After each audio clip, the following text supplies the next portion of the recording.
All right, so for those of you who know me at ASAE, I work with volunteers, training and managing volunteers, where it's all about the volunteers and it's all about you. The great thing about Ignite is that they can be about anything, so this is about me. And specifically, this is about how I became my more authentic self at work by actually going through the journey to find my true haircut.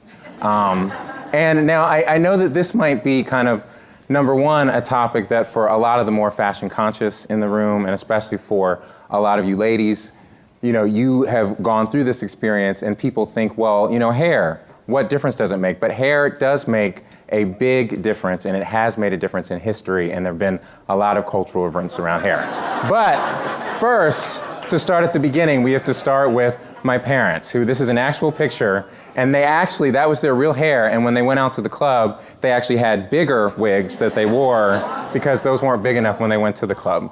But my mom actually, who's a teacher, was denied a job as a music teacher because the principal, who also was African American, felt that her afro would be too disruptive at the school. My dad, who was almost a pro ball player, hair didn't really make that much of a difference to him. He could just wear it however. But for me, I also had a lot of issues kind of with my father because DJ stands for David Johnson, which is my father's name, and he wanted me to kind of follow in his footsteps, whereas I wanted to be my own person. So this is when I was about 5 years old. We were living in Jackson, Tennessee. We were one of the few families that looked the way that we look, and I would often get teased on the bus. And so I asked my dad, can we please just keep my hair short so the kids won't say anything about it?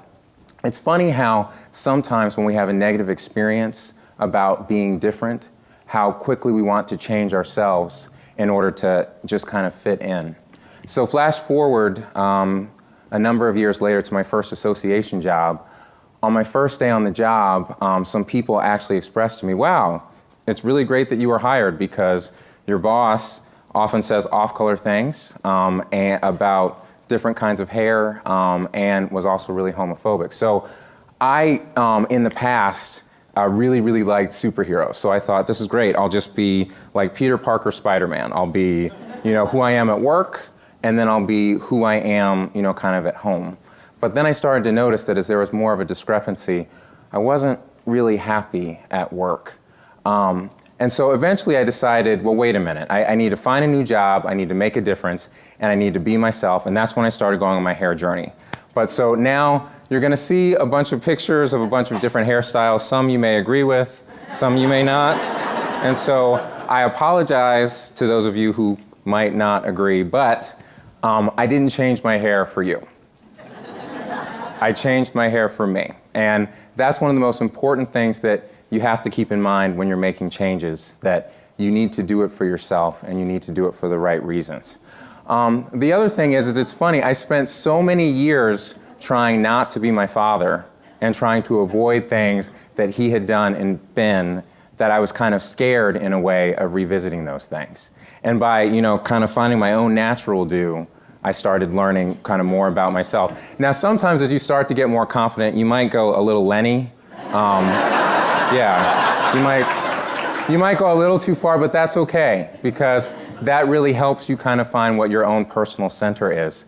And if you can learn to really kind of escape your fears, I was actually able to gain a new sense of confidence. I've actually been in DC Fashion Week for the last 3 years. I've done a number of fashion shows, things that if I went back in time and talked to myself when I was 4, I would never have imagined that that's where I would go. And sometimes when you learn how to kind of face the fear, it allows you to do new things that maybe you never thought were possible, that you never thought that you would be able to do. Now the thing is like we've all felt different about something, right? I mean, it might be, the music you like, you might be, a closet like Dallas fan, not here in Dallas, but the funny thing is that when you learn to escape kind of those fears that you have, you might find that you really kind of knew who you were, like all from the beginning, and you end up coming full circle. So this is one of my favorite quotes, because someone who's definitely learned how to let her hair down, is our Secretary of State, And I hope if there's one thing that you can learn from this, it's that by being your authentic self, it'll help you lead a more happy, fulfilling life. So thank you.